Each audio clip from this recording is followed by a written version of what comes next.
Welcome back to the third episode of Sacred Synergy.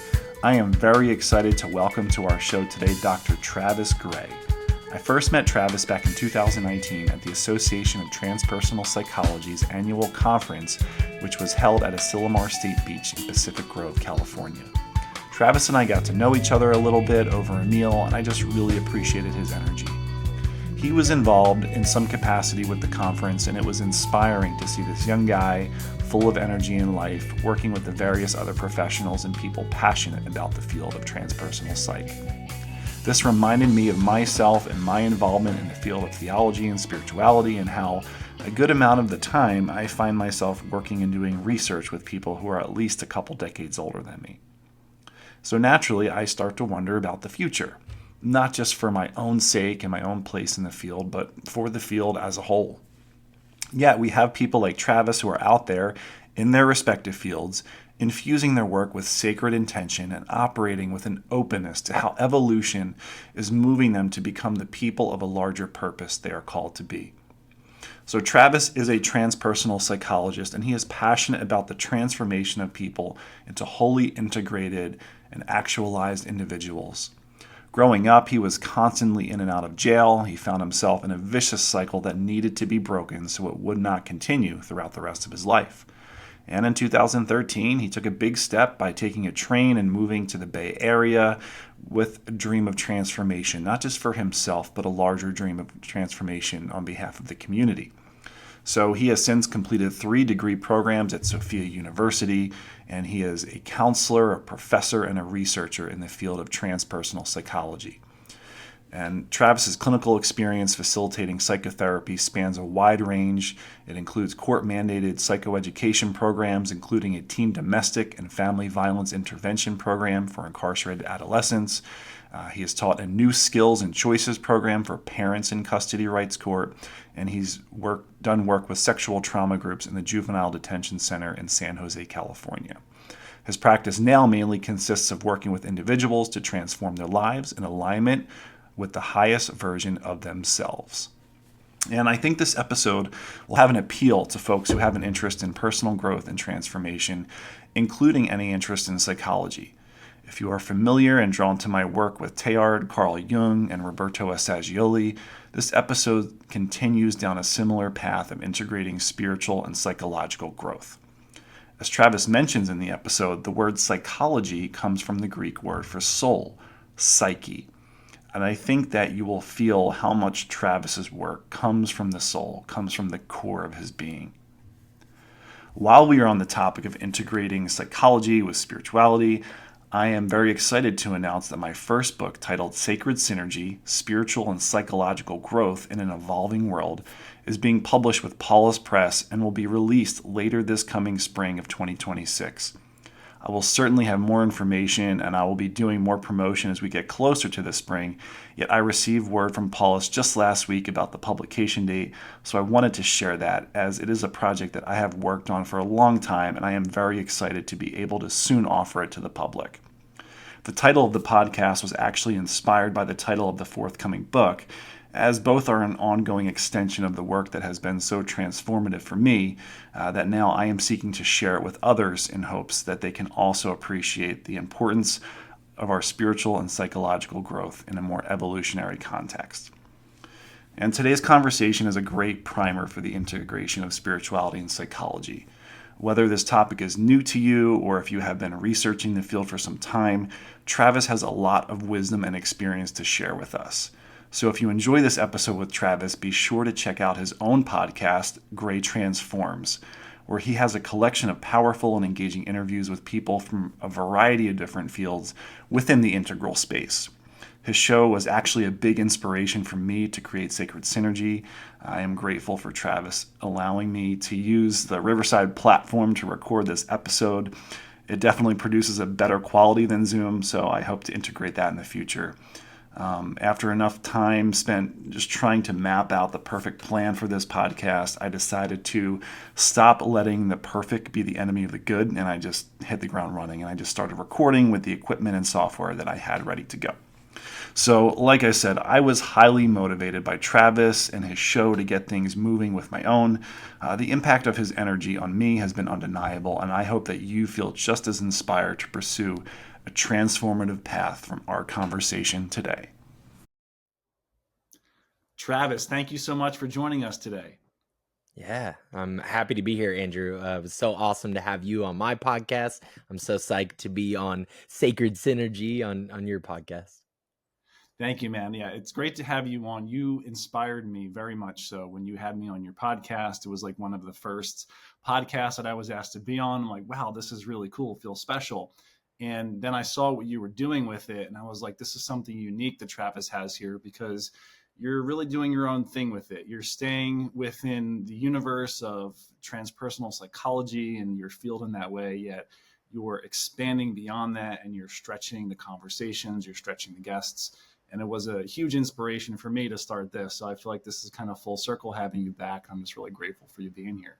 Yeah, it was like a learning opportunity because I had a collection of these Tehard books, and I was like, I need a Tehard expert to have a discussion with because it's so there's so much depth and profundity in his writing, and there's so many directions to go. I needed to somebody that was an expert that could kind of kind of like mold this thought process, like give a direction to it all. So I really appreciate it. Well, for sure. And I'm grateful to be your guy in that context. And for this conversation, you're going to do our audience a great service here. And I'm coming from that Teilhard world, and that's where I'm going to presume most of my audience is coming from as well. But his thought, to your point, resonates far beyond his work in spirituality or theology or any of those fields that he may have touched. And it has had such a larger resonance with the psychology community in terms of transpersonal psychology, the scientific community. He's had influence on governments and things like that. So I'm really excited to hear your perspective today, not necessarily on Teilhard, but more from your field. And then we'll kind of just let the audience maybe see how that resonance carries through to whatever aspect of their life that they might feel that sense of relevance with. So I love that. you're a very busy guy. You're a Renaissance man in many ways. You're a counselor. You're a professor. You're a researcher. And but who is Travis Gray? Could you please introduce yourself and tell us a little bit about what you do with most of your time in the world? Well, I am married to this field, transpersonal psychology. So I'm quite involved here. A lot of just over the past over a decade, maybe like 12 years now. The lens of my life has been colored through this transpersonal lens, and so that is a majority of what I do is always somehow connected to that conversation of that field. But who I am is I'm very multidimensional. I feel that way about myself. If I love like etymology and then like the meanings of people's names and narrative and hero's journey things and all of that has informed my therapeutic practice. And when I think a good therapist should be doing the work on themselves. And so when I do that kind of work on myself, my name is Travis Gray. So I'm a bridge person. I try to be connecting of others, connecting people to higher states of consciousness, to higher ways of being in their lives, more holistic and actualized ways of being in their lives. And Travis is it's like a travel tax. That's what that word comes from. It's a travel tax. It's to cross the bridge. You actually the person in the toll booth is a Travis, and you pay a Travis to the Travis in order to cross the bridge. And it's this gray thing, so it's this non-duality thing, and that's why my podcast platform and brand has become Gray Transforms. I do believe that this negative capability, this yes and this opposing truths can be simultaneously true, and this middle ground, this gray area, ends up being what really is transforming all of us together as we kind of Mm. like spiral into each other. And my mother is deaf, so my first language is American Sign Language. That's a big part of who I am. It creates a lot of expression and mannerisms in the ways that I emerge into the world. And I'm originally born in Iowa, born and raised in Iowa, moved to California about a decade to move along this transpersonal psychology journey. I find myself as a young leader in the field right now. I'm just taking on the torch for our generation, and love to continue to inform people about this field. That's beautiful, man. And I love the way you fleshed out the etymology of your name from your first name, Travis, to your last name, Gray, and how you literally are a bridge builder, connecting black and white, meeting in the middle space. I've heard Alex Gray, the great visionary artist, speak of a similar dynamic within his work. Yes, sir. Yeah, yeah. Mhm. And I just find that beautiful in the way you've articulated that specific to your field as a Yeah. therapist. I love that you just pointed that out. And I just pointed here. I've met Alex Gray. I met him at my first transpersonal psychology conference representing my university in 2017 in Prague, actually. And I met him because the concierge desk, I walked up to the concierge desk, and I'm booking my room, or I'm checking into my room, and the host had said, Doc or Mr. Gray, your suite is ready. And I was like, wow, my suite. I was so stoked about that. And then Alex and Allison Gray walk up to accept the suite that was not mine but rather theirs, and they are Grey and I'm Gray. So that's really funny. When I was early in my journey, also, I had realized I had read through all of these fiction books, and then I realized that I needed to fall in love with nonfiction. I had to learn how to love nonfiction books and reading in general. And now I'm I love books so much. And this book right here at the top of this stack here, this is Alex Gray. This is Allison Gray's art. I have a bunch of their art signed in my room here. And this book, The Mission of Art, was one of the first nonfiction books that I began to write. And it inspired so much in me about each of us has a meaning and a purpose and a message that we are trying to put forth into the world, and into ourselves as well. We have to like discover this message in ourselves, and listen to that message and be that message as we operate in the world.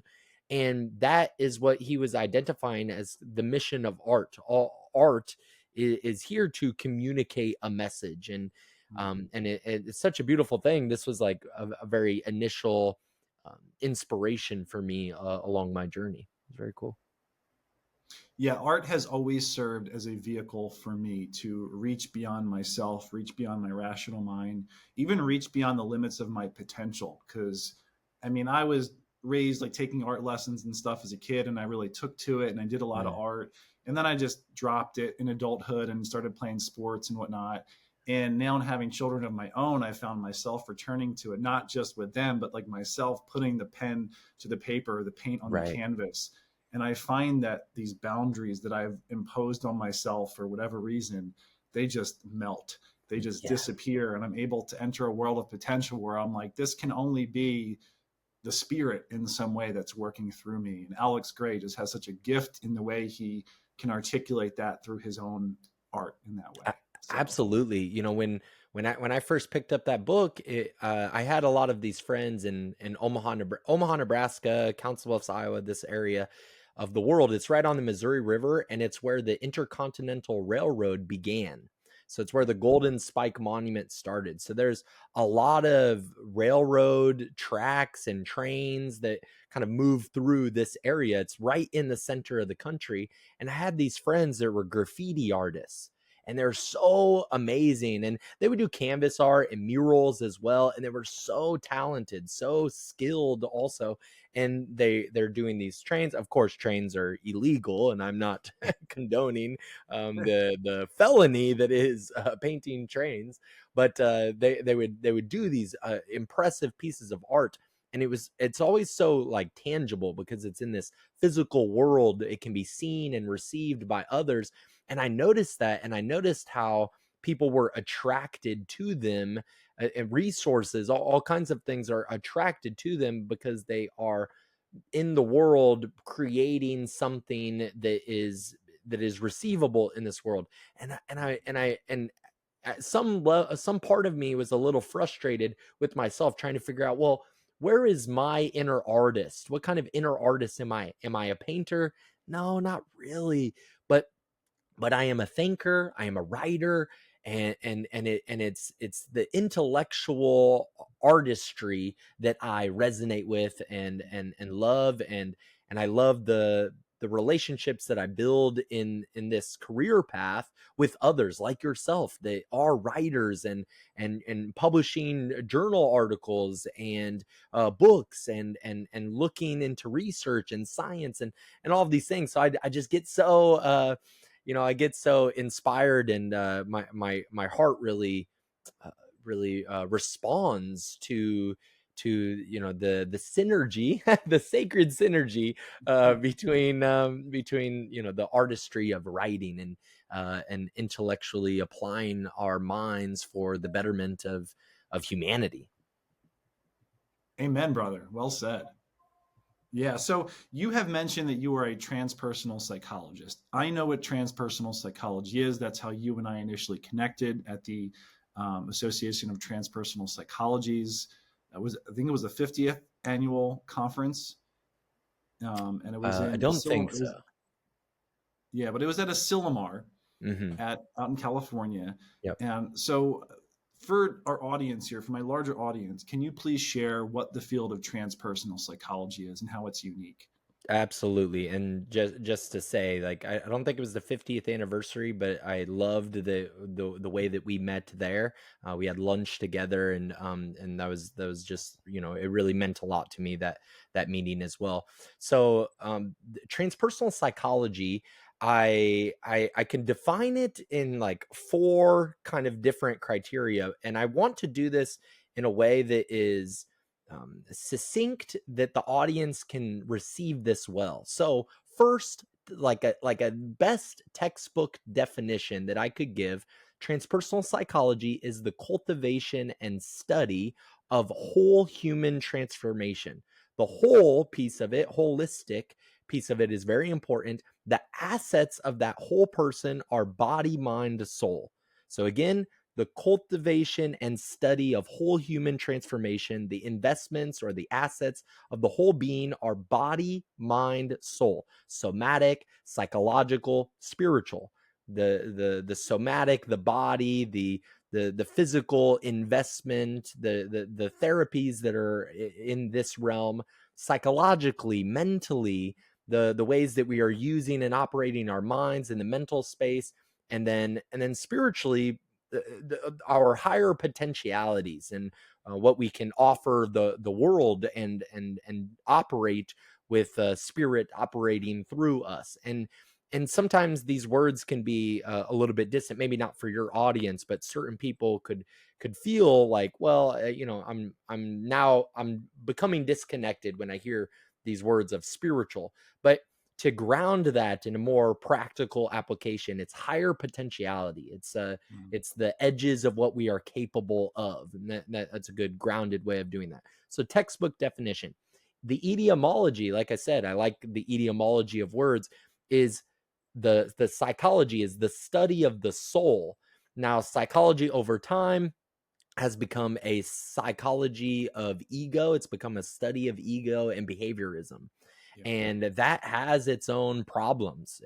There's a lot of cons. There are some pros. There's some beautiful benefit that people are able to utilize through this behaviorist approach, but it's very material focused. It's the conventional approach of our modern era of mental health. but that is what psychology has become. What it was initially is the study of the soul, and then transpersonal is to transcend, to move beyond the personal, and the personal is the egoic experience, the egoic mind, the sometimes the mediocre in a way, into the extraordinary. So how is the soul, the study of the soul, transforming the ego? That etymology is so valuable. The study of the soul transforming the ego. In another way, thematically, it's a study of higher potentialities. Abraham Maslow had a famous, one of the fathers of transpersonal psychology. There's three of them. Anthony Sudich, who's so important to name, that doesn't get named often. Abraham Maslow, and then Stanislav Grof. Stanislav Grof's still alive today. We are blessed to have him still. Abraham Maslow, he wrote a famous book called The Farthest Reaches of Human Nature. If you really want to know the ethos of transpersonal psychology, that is a great book to read and to understand the approach of looking at the higher actualized forms of being in the world, and how is that operating in such a way that informs how we are dealing with mental health and just raising the bar for all human beings. And then it also can be described with this Western science. So everything that we do know, there are cons in behaviorism, and we recognize that in sort of the philosophy and perspective, there's some narrowness in this kind of perspective. But there is still a lot of value, and we don't discredit the value of Western science and all the sciences. And this is a science as well. It's not a conventional science. The approach is different, just like Teilhard's history of being very unconventional in his religious scientific approach, but it's Western science integrated with the Eastern philosophy, the Eastern wisdom. So Western science and the Eastern wisdom.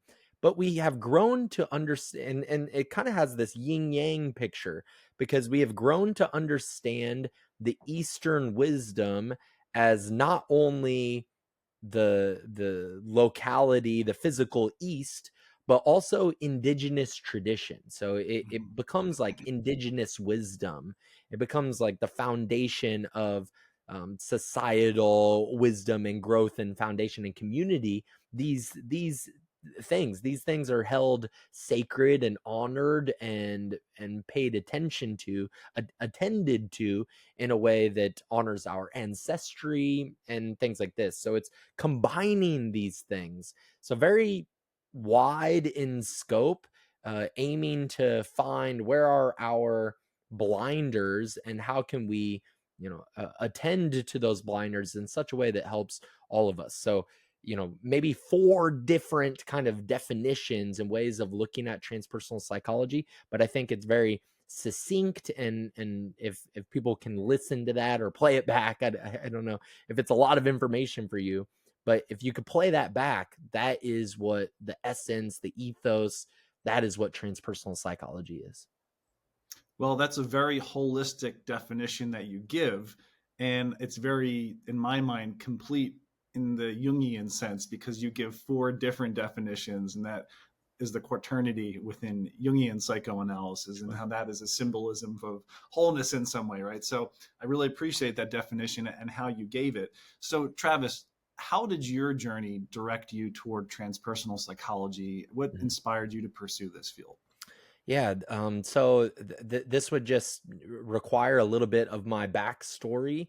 So I Sure. won't go into it in a big way, but my As much as you backstory. want to or need to. Yeah. Sure. Yeah. Absolutely. I'm just very well aware of, like, I don't want the audience to to fall away from us. So No stay worries. with us. It's I a great trust you. conversation. And a little bit about my backstory is that I was born and raised in Council Bluffs, Iowa. About age 21, I realized, because I had several instances of being incarcerated. So I had gone in and out of jail. I was a troubled youth. my mother is deaf. So she, in some ways, lives in a whole different world than I do, than the hearing world. She lives in her own like deaf world and community, and human experience is very distinctly her own, and different than the norm. And so I'm identified as a coda as a result of that. So coda is a child of a deaf adult. CODA. There's a great movie called Coda. You can check it out. Coda. And my father passed away when I was very young. My father passed away when I was 16 months old. So he was 25 years old. I am now older than my father ever was in life. And growing up, I almost was trying, it was a sometimes failed attempt to raise myself, to figure things out through error, through like lots of error, like almost only error in a way. But I had a tenacity. I would always keep getting back up. But I realized that around 21, I realized, oh, if I don't make a significant, gravitational pull away from, I need to create a new gravity center for myself. Yeah. And the only way to pull out of the gravity of my repetition compulsion, I took that from a Psychology 101 course about Sigmund Freud. The only way to pull myself out of that repetition compulsion, that cyclical thing that I kept finding myself in, I needed to make a significant enough change. And I think that that's what others can get some wisdom from. That is we find ourselves often in these cyclical patterns in our lives. In order to really get to make change in our lives, in order to really do that, sometimes the change in our lives has to be significant enough. So I needed to move as far away as possible from this place. Otherwise, I was going to find myself in and out of jail for the rest of my life. I Yeah. could see it. It was pretty clear as day. Eventually, it became very clear as day. I'm going to be in and out of jail for the rest of my life if I don't move away from here. And so I had just completed my associate's degree at a community college. So I was always educationally oriented. I always wanted to expand my mind and learn, and I had a love for learning always. And I was interested in how a person can go from one way of being in the world and just absolutely transformed to another way of being in the world in a moment. Just like one single moment can have such a significant effect on you. And how could that be intentional as well, maybe? So I was interested initially in a psychedelic medicine, psychedelic experience, how that has this profound transformation in people's lives from one moment to the next. Now, my ideas of that have greatly matured since 21 at that time. And so that was initially what I was interested in. So I found this organization called MAPS. It's the Multidisciplinary Association for Psychedelic Studies. There was an article published about how to get involved, and it identified this field of transpersonal psychology, and a list of schools that were potential schools that have programs in this. And I saw that list and I found Sofia University. And this was the first year that Sofia University had been that. Previous to that, it was the Institute of Transpersonal Psychology. And it was as far away as I could find myself in California. And I had wanted to go to California, never been. I was born and raised, never went on any extended vacations anywhere from that place. I had never even at that time been on an airplane. So I was very minimally traveled and just always around people that I knew. So I needed to make this big change. And so I was very inspired about this field of transpersonal psychology. And I recognized that if I wanted to be a psychologist, there's maybe more to that backstory, but if I wanted to be a psychologist, I needed to narrow my focus in a way. And this exceptional human experiences, which is what my interest in psychedelics and the way that I described it there, that's really what the interest is. Exceptional human experiences and how that can transform somebody. So it doesn't require a psychedelic medicine. It doesn't, but it maybe it's just what experiences can have such a profound change in a person. And so I moved to California on very little money. I took the train. It took 2 days. There's lots of details to that are fun to share. But I found myself in the most expensive place in the world, just about in the Bay Area. And I told myself if I could make it here, I could make it anywhere. And it was very hard in the beginning. I got a bunch of jobs. I had 3 jobs at one time and was going to school full time, and I just made it happen. And I'm still here, and just feeling great about my position in the field. That's how it began for me. Awesome. Thank you for sharing. Yeah. So you mentioned in there psychedelics being a key part of your journey, but really what stood out to me was the maturity in your perspective on them.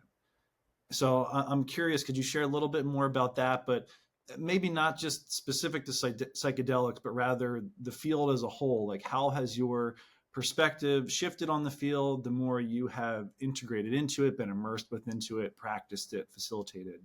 Yeah. Yeah, I'm well aware of the maturity needed around the conversation of psychedelics, because psychedelics can have just such a varied connotation in people's minds. And maybe some of your listeners, some of my listeners, maybe they're not interested in substances of this nature. That's totally fine, totally valid. And maybe a lot of people that are interested in psychedelics, they feel like, oh, that's you just don't know, or something like that. And Right. that is that's a convoluted perspective, I think. Yes. It's not a very mature perspective to take, I think. And what happens, especially early in our age, like younger people, they tend to, from my perspective, there tends to be a fetishizing of the substance, but it's not really about the substance. It's about what kind of insight, wisdom, inspiration, what can you take from this experience, integrate it in your own way of being in the world, practically, pragmatically, and applicably to the world that you live every day. How does that inform something great about maybe your sober mind, or just like your the mental framework that you are living most of your life in? So that's important to speak about every time psychedelics come up. It's important to speak about. It's not it's not about the substance, and the medicine can be very powerful and life changing and all of these things, but it's not because of the substance. It's because of the experience that you have in the midst of that. And so those experiences are super important. And if that is not spoken to, then it continues to encourage the fetishizing of the substance. But exceptional human experiences, this is a term coined by Rhea White, Rhea White, if anybody wants to look that up.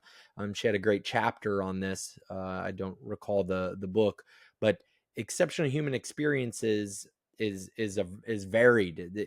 It could be a near death experience that changes you. My mother, she smoked cigarettes and was drinking alcohol, and then she found out that she was pregnant with me. Immediately stopped. It's like, well, there's so many people that have such a challenge with stopping cigarettes. Even mothers that become mothers while they are in the midst of an addiction to cigarettes, and they continue through this pregnancy because they are unable to stop, or maybe it takes them a while to get off of it. And I hope all mothers are able to shepherd healthy life into the world. And any mother that is struggling with that kind of thing, my heart goes out to you. But my mom, immediately stopped. That's such a significant change in your life to have. And then, there's all kinds of instances. When I moved, I just completely moved from Iowa to California. That is an experience as well that is informed my life. And so it appeared to me that it's not just about psychedelics, but human experience, and how can all of these things inform our lives in profound ways, is really fascinating to me. So that's where my maturity in the field, my interest in the field began to blossom. And then I became more interested in consciousness research and esoterics and narrative therapy and things like this. A lot of different therapeutic models that I'm interested in: psychosynthesis, Gestalt. I have such a uh, an ease of finding interest in lots of different subject matter. And I find that transpersonal psychology as a field is the most fruitful in being applicable to any like almost anything in life I could take this transpersonal approach. There's a great quote by Miyodo Musashi. He's a samurai, and the Book of Five Rings. Miyodo Musashi. He was like a really amazing samurai. He killed almost 70 people in hand-to-hand sword combat during his reign as a samurai. So he was just highly skilled in his way of being, but that comes with a lot of wisdom. And he has this quote that says, if you know the way broadly, you will see it in all things. And knowing the way broadly for me has been the field of transpersonal psychology and experience and consciousness and all of these things. And now I see it in all the things. I see it in every piece of my walking life. And yeah, that's what it all kind of blossomed into. And I love where it's at today. Yeah, and I appreciate you taking us through that perspective on psychedelics too, in relation to your journey, especially as you've matured and learned and grown. Because, like you said, there is that harsh bias in terms of an immaturity where it's like, I've seen it on the other end too, where people are like, put their nose up to it and it's like, oh, that's just drugs or something like that. It's like, well, that doesn't speak to much of a maturity in terms of that person's conscious evolution as Right. to the openness as to what that really means in terms of having that kind of transformational experience. Mm-hmm. Um, I have 4 children. Each one of those births that I have witnessed has been a psychedelic experience. Right. I recently got into hunting, and this fall I harvested my first deer. She was a beautiful doe, meat in the freezer, Congrats. right? And thanks, bro. Yeah, and I share with people, and they get excited, or they're like, and I'm like, well, what do you know about hunting? And usually it's nothing, right? It's usually like, okay, they have some exposure to it, or maybe dad or granddad hunted, and they have a perspective on it, or even a perspective on conservation, right? From that angle. Openness to experience is a Yeah, quality of intelligence. yeah, And I mentioned earlier in our conversation about negative capability and how valuable that is to me. Openness to experience is important. To be able to hold these opposing truths simultaneously, you might feel, I don't want to make other life in the world suffer. I don't believe in making things suffer. I'm not trying to inflict pain on life as we experience it or otherwise. I'm not interested in that pain and war and mutilation and the suffering of others. Not interested. But there is also such a beauty, like I just mentioned, this Miyoto Musashi. He's a samurai. There's such a beauty in this, in like, if you look at the metal workers of swordsmanship, these swords, these blacksmiths that are making these swords, they're making these exceptionally beautiful pieces of art for the purpose only of killing. It's the only purpose that this thing is made is for killing. And it's like, it's this odd juxtaposition between the Mm. beauty and the purpose of the mission of that art is very, very interesting, and it can be disconcerting for people, but there's such a value in like the openness to the experience. And so, and that can go on either side when we, the psychedelic conversation or hunting. And then I want to touch on the birthing real quick as well, but on either side of like psychedelics, oh, psychedelics are the way. Oh man, I should do 7 cups of ayahuasca every 3 months. I should do all the cups of ayahuasca, and I'm like, I don't know if you should do that much ayahuasca. And I've been the community manager of the Spiritual Emergence Network in the USA. It's like a suicide hotline for spiritual emergency. Emma Bragdon has great work in this. Stanislav Grof's belated wife, Christina Grof, started this initiative of the Spiritual Emergence Network. And people that have done that much ayahuasca for a long period of time, they come out of that very concerned about their own mental well-being. It is not it's not so rare. So so take so pick up the phone and hang up the phone. You don't have to stay on the line the whole time. And then what you just said about birthing is such a profound. I was so inspired by one of my conversations with this woman named Victoria Rose, and I I met listened her to at a that. transpersonal psychology conference Yeah. in Italy. And I think when I got news of your new child, I may have even shared that conversation with you. You did, and I If you listened haven't to it. got a chance to check that out. It was fundamentally my most powerful conversation. I've often said that fundamentally, because we could have conversations about consciousness, and the best field of science and psychology is transpersonal psych. We could have these conversations, but fundamentally, how we are birthing new life into the world, there could not be a more powerful conversation than that. I can't figure out a more powerful conversation than how we are shepherding new life into the world. And that is such a psychedelic experience for the mother and for the father. And both of those pieces are important in that whole dynamic. And so maybe your viewers would want to check that out. But I love that you included birth as such a profound, psychedelic experience. Maybe different terminology would be pleasant to use, but it is in fact that.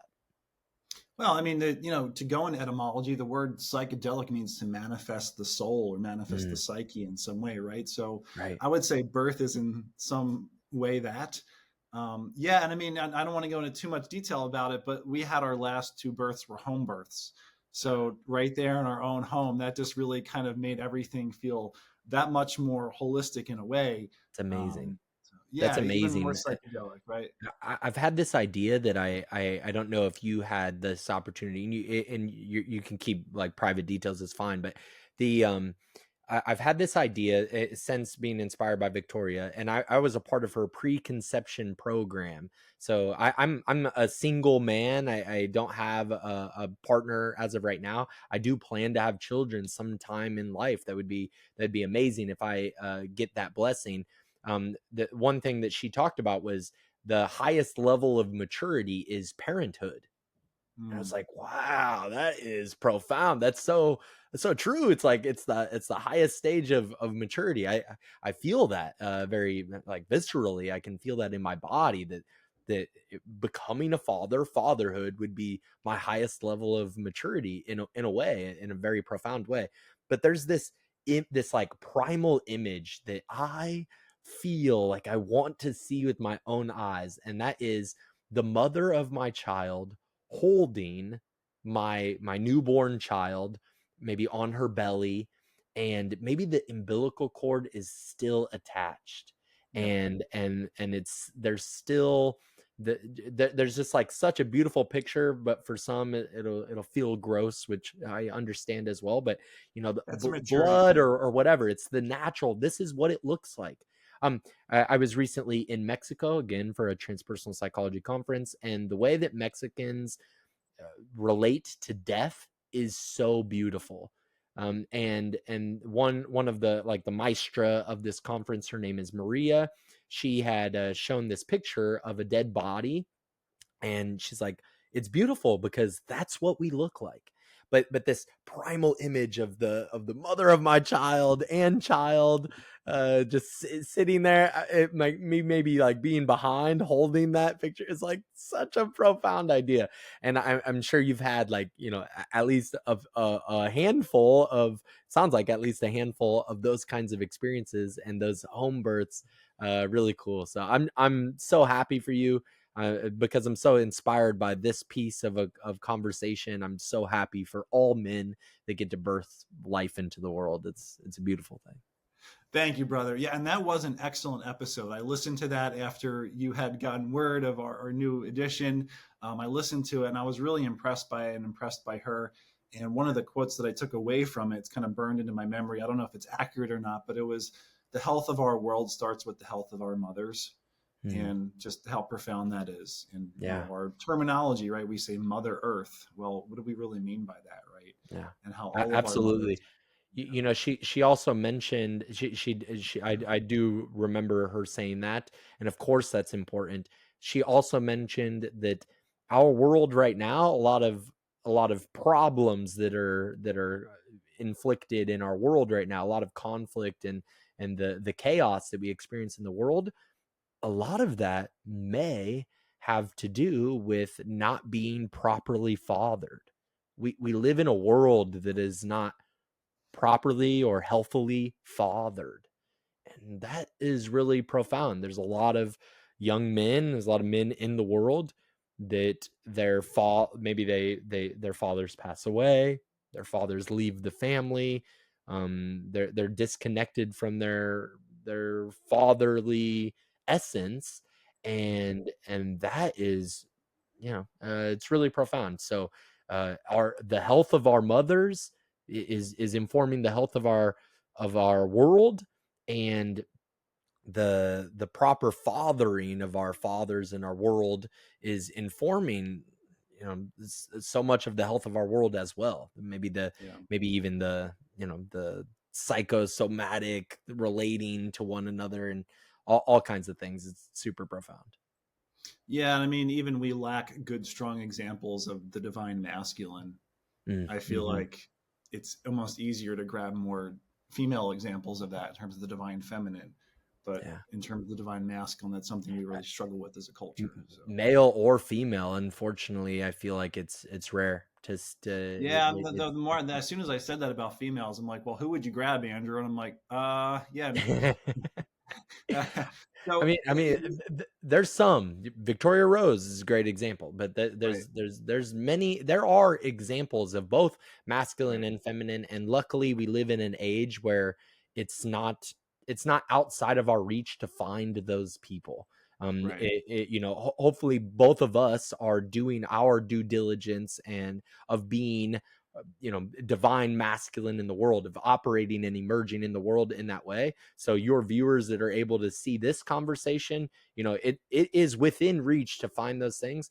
Yeah, And, you know, simultaneously, it seems so rare also. yeah, You're in this conversation or watching this, and then you go out into the real world, and you're just on the bus, or, you know, you're just in traffic, and you're seeing other people, and you're like, wow, like where's the divinity here? Where's the sacred synergy operating here? And it can feel like it's lost, but it is here. It is available. yeah. That's a good point. I appreciate you saying that because I think with things like the internet, it's allowed us a greater sense of connectivity, and you don't need to have that person in your local community or church or school. You can find them and you can connect that way. So, Yeah. yeah. And now you mentioned kind of, within, that last little response you had there, a shift, kind of the chaos we're going through in the world right now. So, as someone who is focused on transformation and you work with clients on this process, how do you make sense of this profound shift that the world seems to be going through right now? Yeah. You know, I see it as like, if I could use like a framework, if our audience here could kind of imagine a little bit, um, like there, even in Tehar's models, he has some like spiral dynamics involved and stuff. And if you could imagine this kind of like a spring, so it has depth, it has length, it has width. It's a 3D image, and maybe it even has a fourth dimension, which is like this movement here.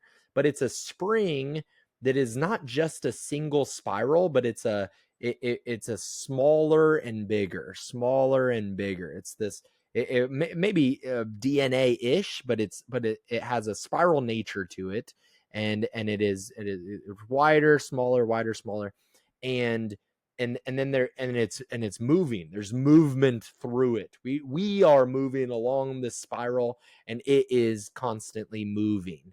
And I see us right now as or any or in the times of our chaos. And then there's also like the macrocosm and the microcosm. There's the seasons of our lives individually, and so that's where the spiral dynamics is required to have a full picture of everything, to have a full picture of everything, society at large, the world at large, and our individual lives. And I do believe that the transformation of the individual informs the transformation of the whole. So we need more individuals transformed in order to see significant change in the greater macrocosm of our society and our world at large, and how we're operating just in the universe, things like this. Mhm. But we are going through, when it's chaos, when it's times of chaos, you as an individual or in society, which we're in kind of times of very tumultuousness, that is us squeezing through the narrow piece of that spiral. So we're moving and we're squeezing through this narrow piece, and it's hard and it's difficult. And we I I think it is best for us to go full forward into the chaos. I think that Yep. we need to see this as great opportunity. Chaos is great opportunity for us to access the actualization of our lives and our world at large. It is great opportunity. So when you wake, so again, macrocosm, microcosm, when you as an individual, you wake up every day. I love this concept from a friend of mine, Eric Godsey. I love this concept. That's who inspired this. I don't know if he originated it, but I love this concept of eating a death cookie. Mhm. So like, you wake up in the morning, do the hard thing, do the harder things in the life, and then our world has to aim for and address and attend to the most difficult things. I had this thought yesterday. I was walking in the evening, and I had this thought about, wow, I thought that if I was on this journey of self development, intellectual and physical, and all these things, like holistically developing myself, I thought that life was going to be a lot easier. And in some ways it is. I have a great capacity for many things, and for viewers and people that are invested in their own transformation. If you're with a counselor, or you're doing it individually, whatever that might look like for you, Mhm. the development of yourself does develop capacity, and your growing capacity is going to give you resources to address all of the things that emerge in your life.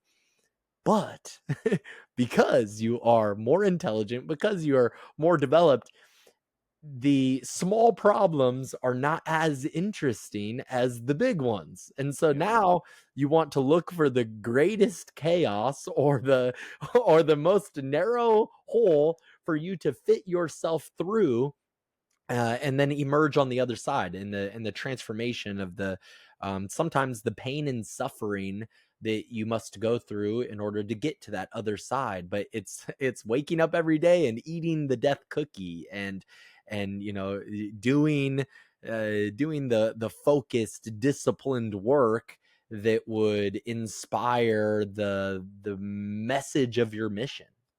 Mhm. I appreciate that. I think that's a good explanation.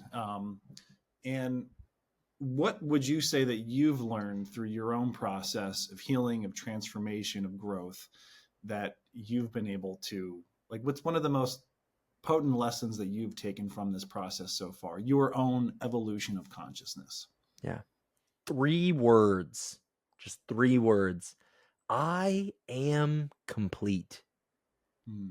I'm not. I think that is the most the most concise, synthesized piece of wisdom for me from many experiences of varied kinds.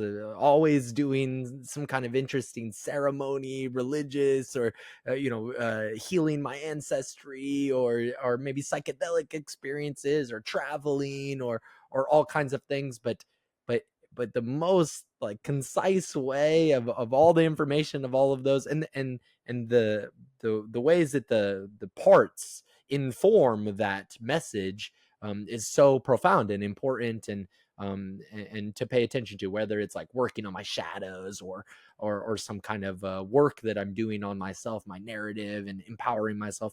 But the 3 words, I am complete, is it.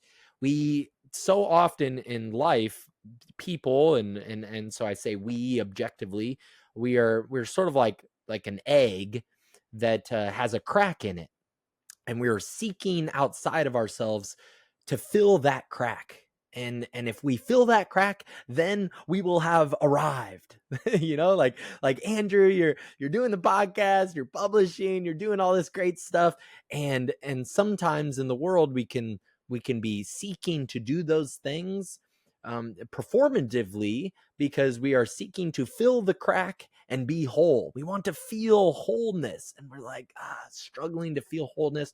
But as a father, like, those experiences, you feel wholeness, and I know you are so well informed and have much experience of your own, and so that informs your own wholeness.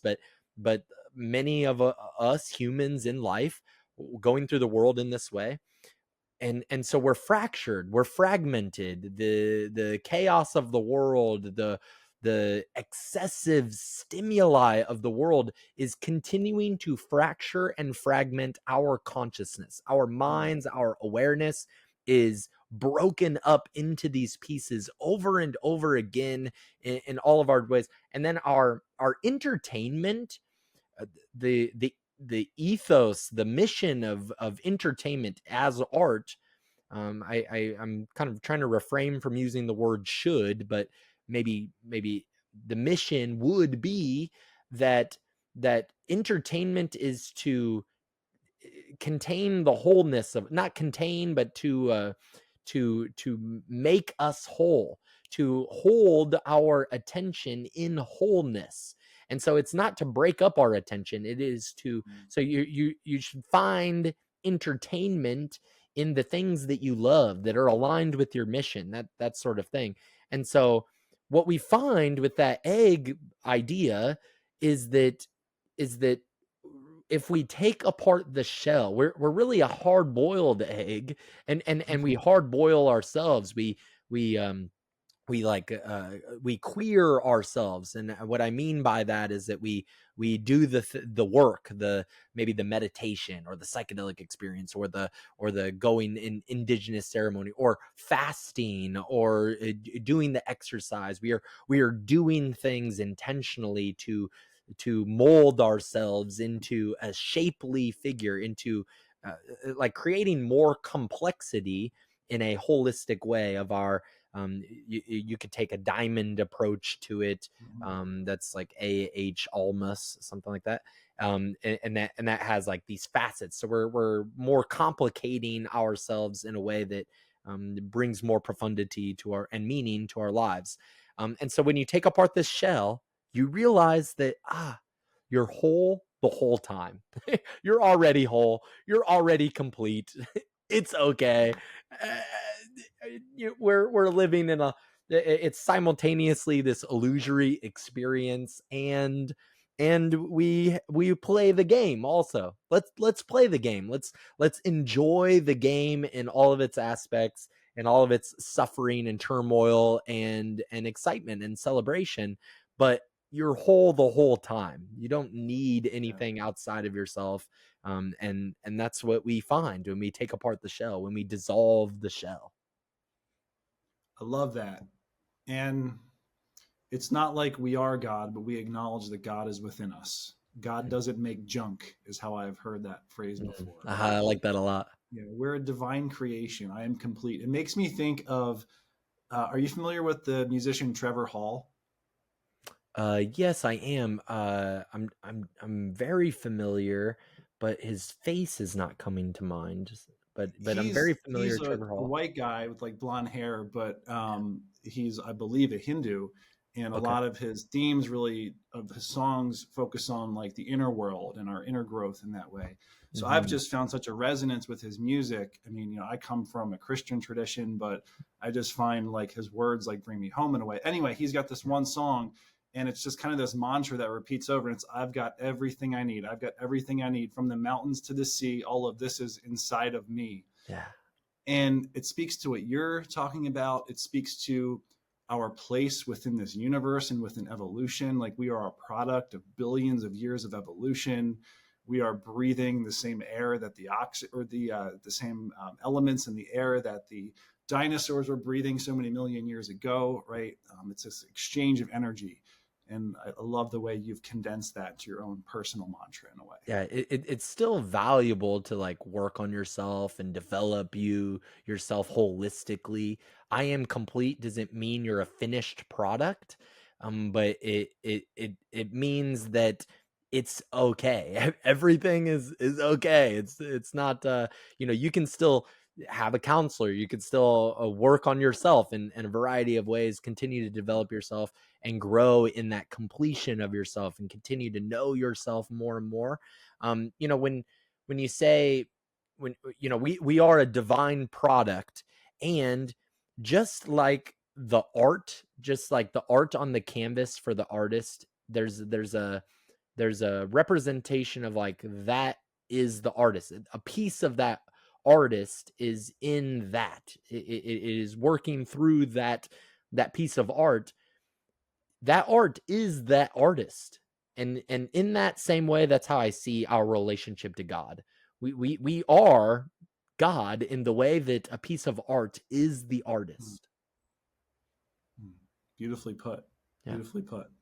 So you've been very involved in the field of transpersonal psychology, not just as a practitioner and someone who is guiding people through this process of transformation, healing, growth, but you're also very hands-on, boots on the ground within the field, conferences, events, programs. You have a very active social media presence where you're going to labyrinths and you're connecting with all these people.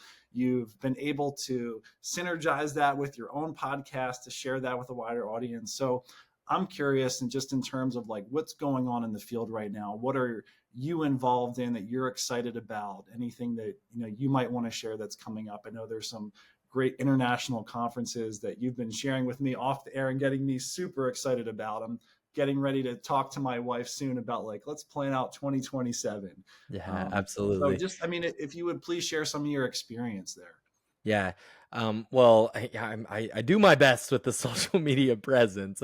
I'm pretty active on there, just like all of us social media addicts are on there. But I do my best. I am really just trying to expand and inform others of the field and the opportunity for transformation here. And again, the transformation of the individual informs the transformation of the whole. Allow everything that you are to manifest and bless this earth, and that's what I want for people. The field, I am so involved in it from day one. I want to be about building community. I have a professional group that I facilitate and work with, a professional development group that has over 250 members, and not everybody joins these meetings, but we try to meet every first Saturday of the month, and that's what it has been. And the purpose of that is just continuing to develop the field. And so I do my best to be involved, and a piece of who I am is that I'm always showing up. I always want to show up.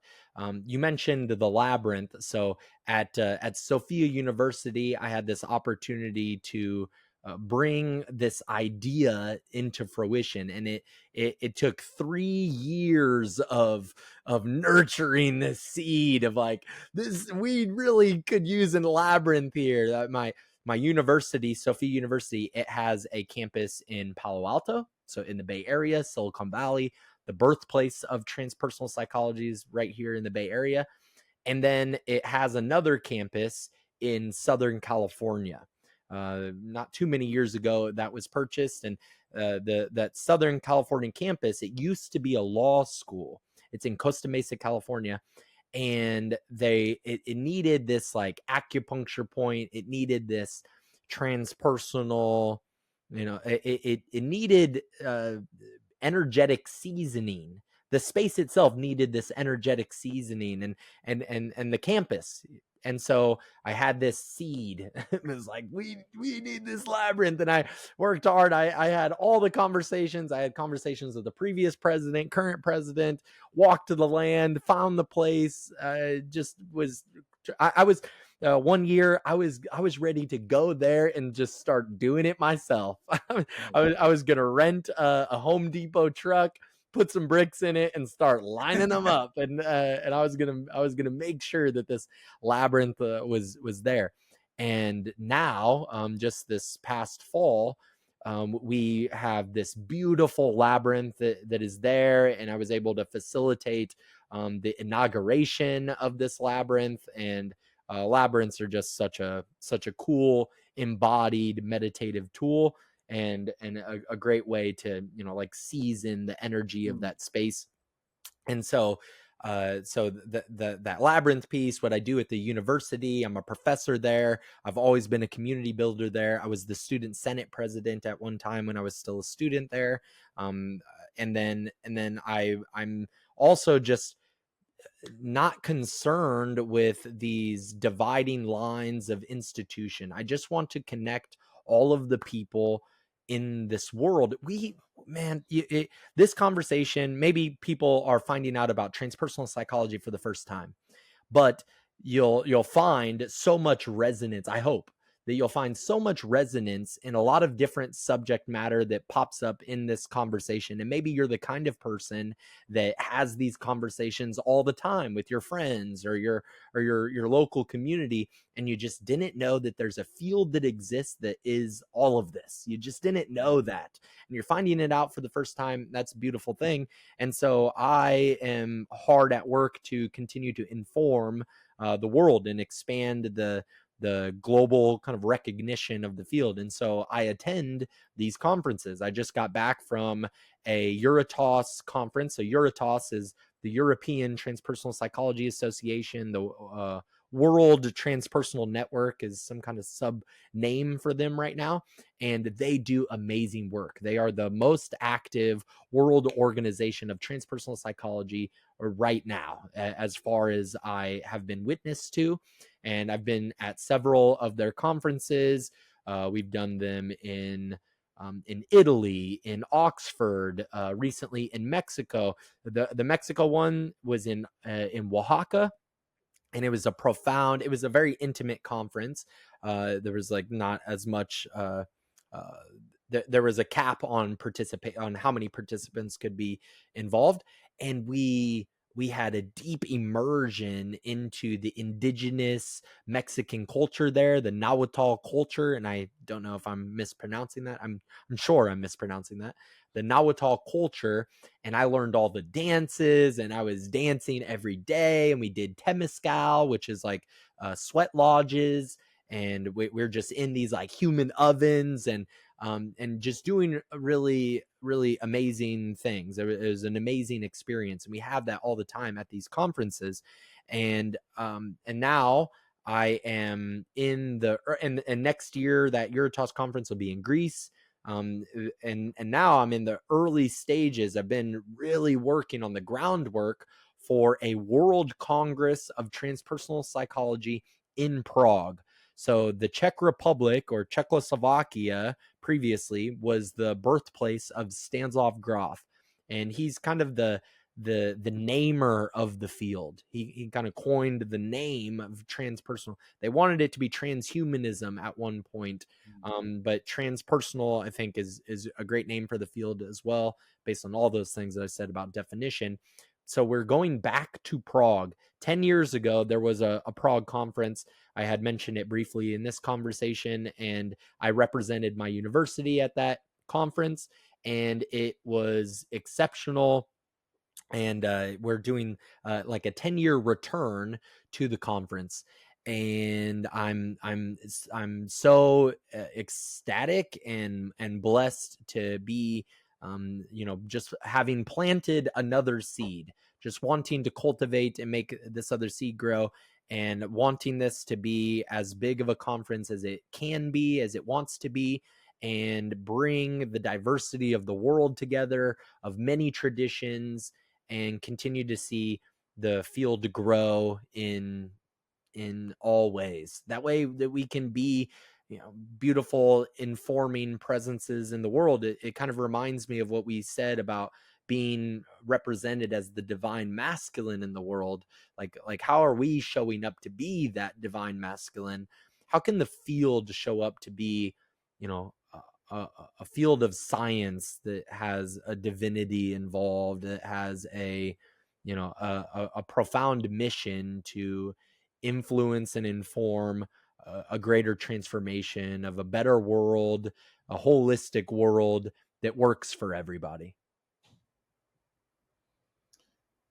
I'm going back to something you said started coming to mind. Two things started coming to mind. The first was embodiment, and how you are really working to embody this practice, where it's so easy to just intellectualize it and keep it up here in our heads. But I feel like this field, this particular brand of psychological practice in terms of transpersonal, requires us to go beyond that.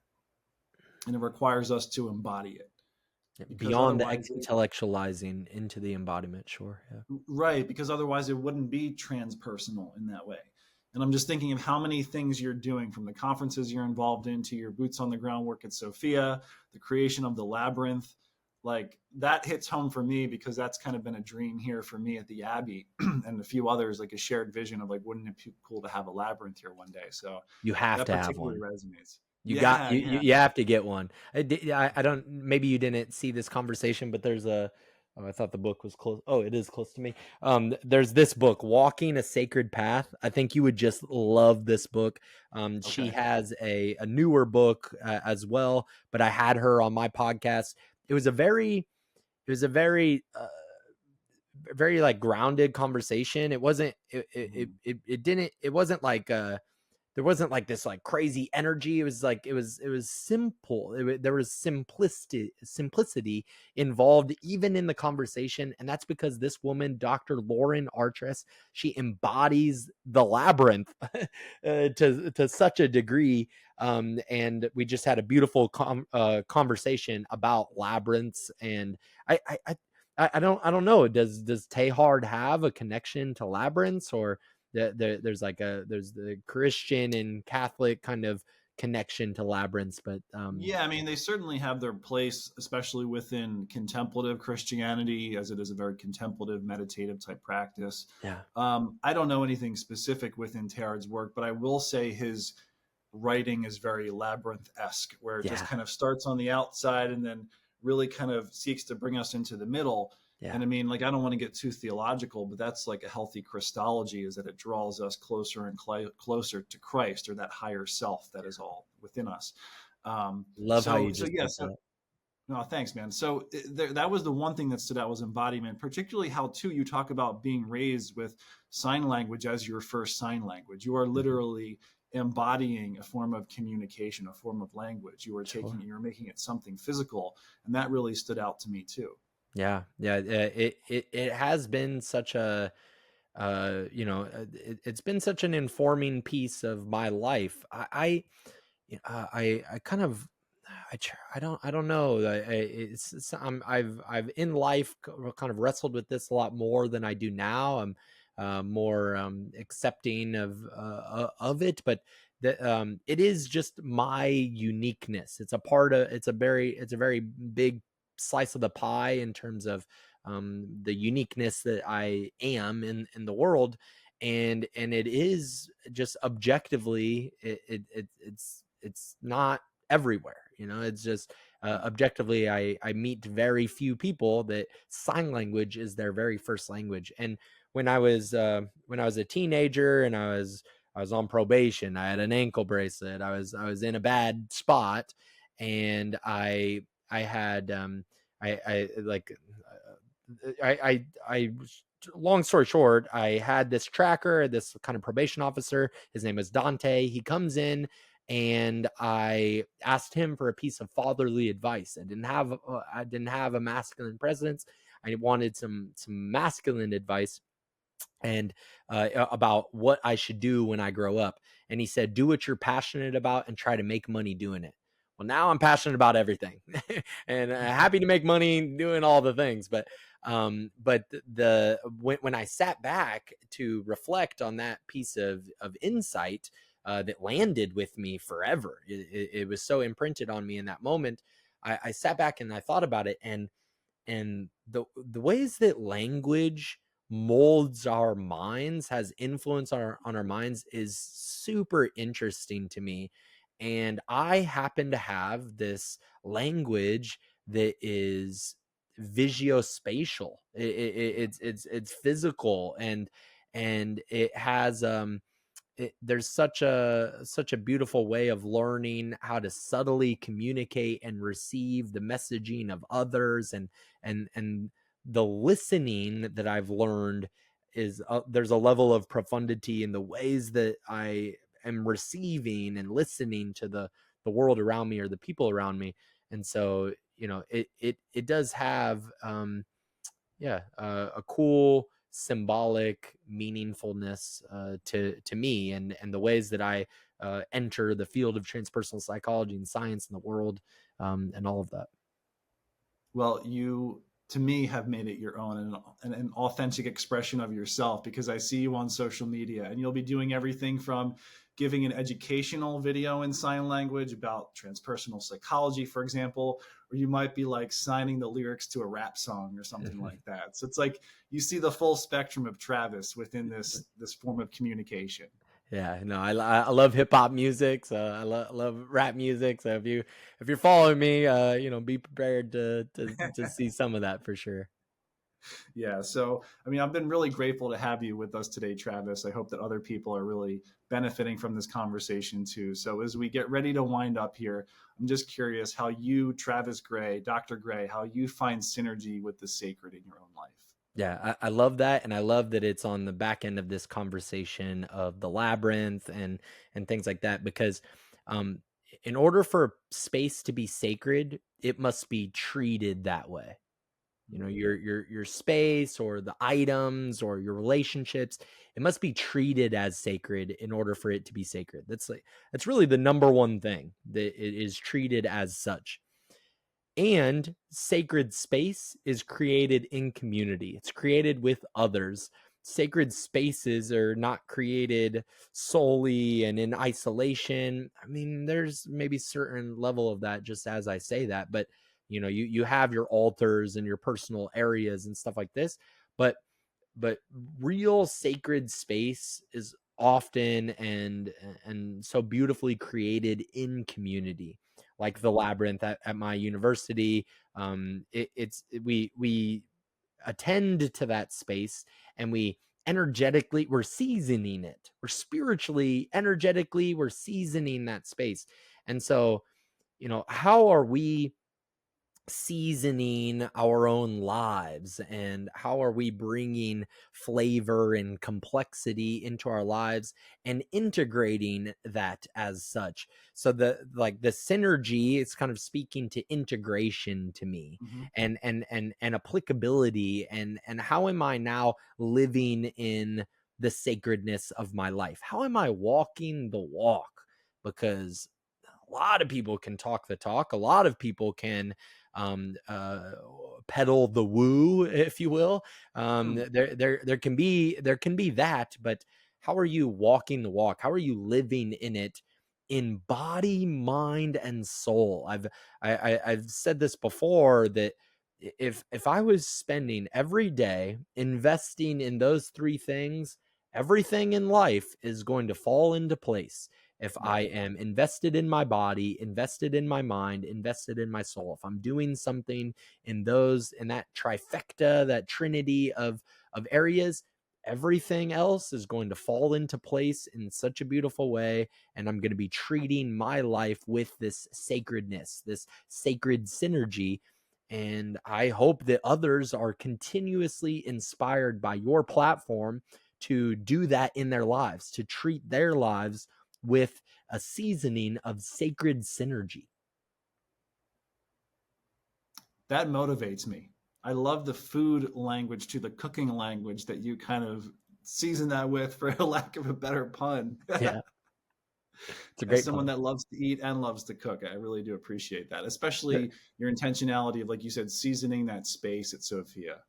Yeah, And the way that you seasoned the deer that you just hunted, that's right. It's It's like delicious. all the seasoning, the way that we are, seasoning our children with our insights and wisdom, and our caring, and the way that we're seasoning our relationships, the way that we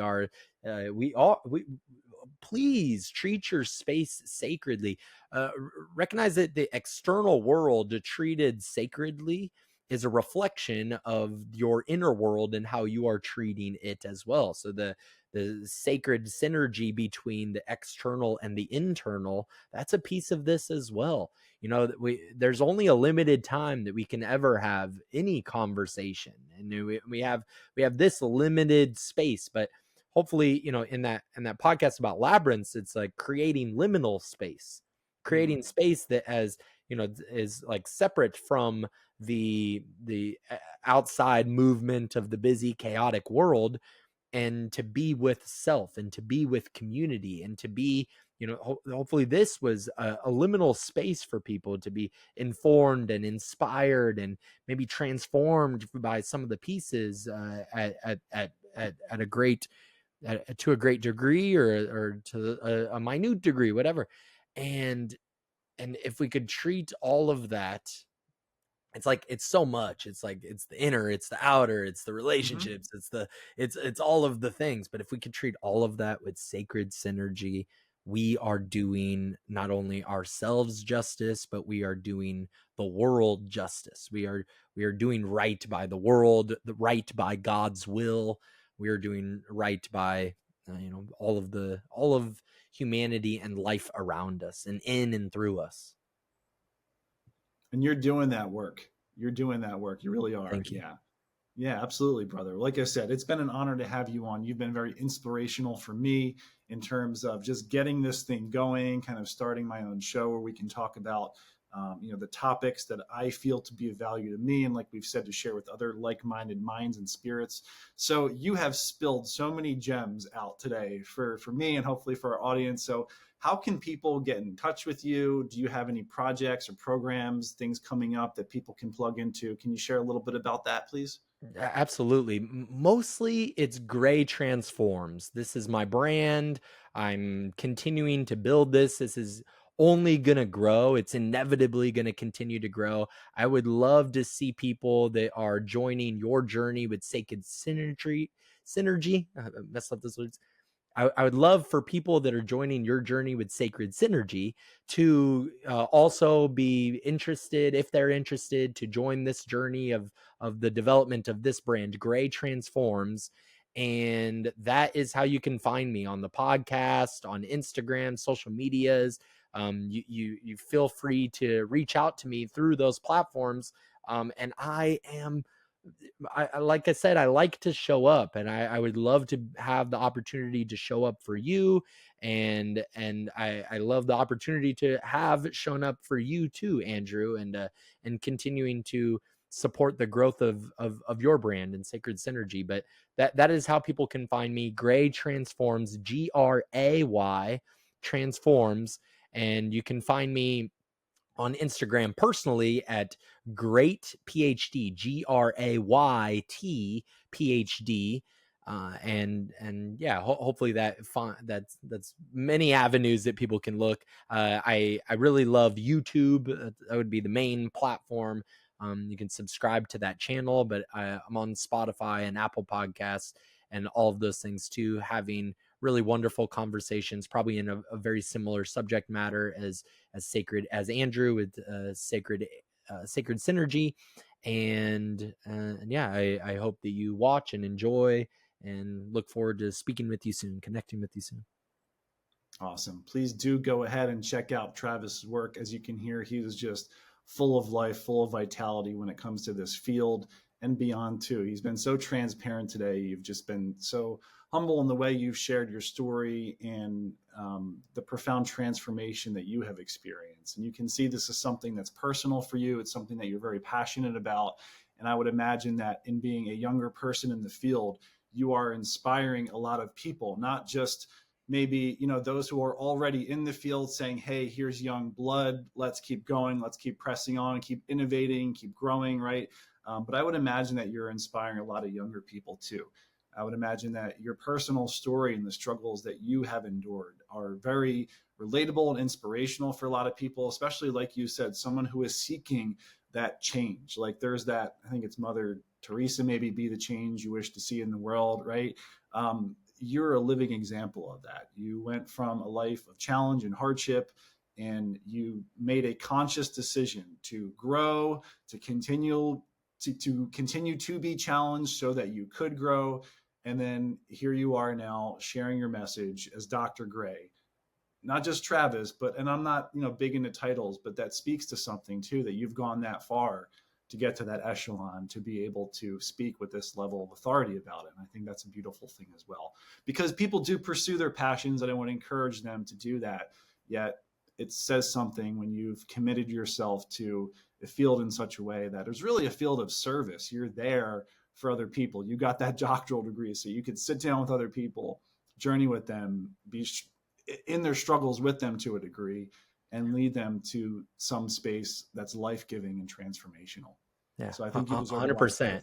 I mean, I hope I do all of that justice. I hope I continue to do all that justice. And I know that a lot of that is just, it's resonance with you. If you can see that in me, then it is true in you as well, Andrew. And for everyone else, if you see that in others, if you see that greatness in another person, if you see that it's meant to be there, it's meant to shine forth to you in those moments, as a way of giving yourself permission to do the same, to be the inspiration that you need in your lives, in your communities, in your small way, or as big of a way as you would like to expand into.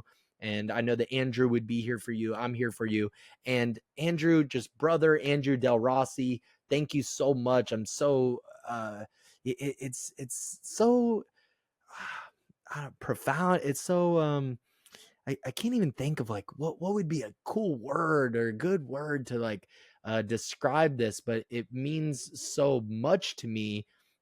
Maybe it's the brotherhoodness, it's the brotherhoodness in the same interest matters, and all of this, and what we're talking about is some of the most powerful. It's like the most powerful conversation, because it's about God and our higher potentials, and the healing of world, and the ways that we're transforming into. It's all of that, and so when it's the brotherhood that we're meeting in that context, it means so much to me. So I can't say that enough. So thank you for having me on your podcast. And, I thank you, Andrew. I appreciate it. Brother Andrew Del Rossi. Brother Travis, thank you so much. I think we're going to end it on that. Awesome.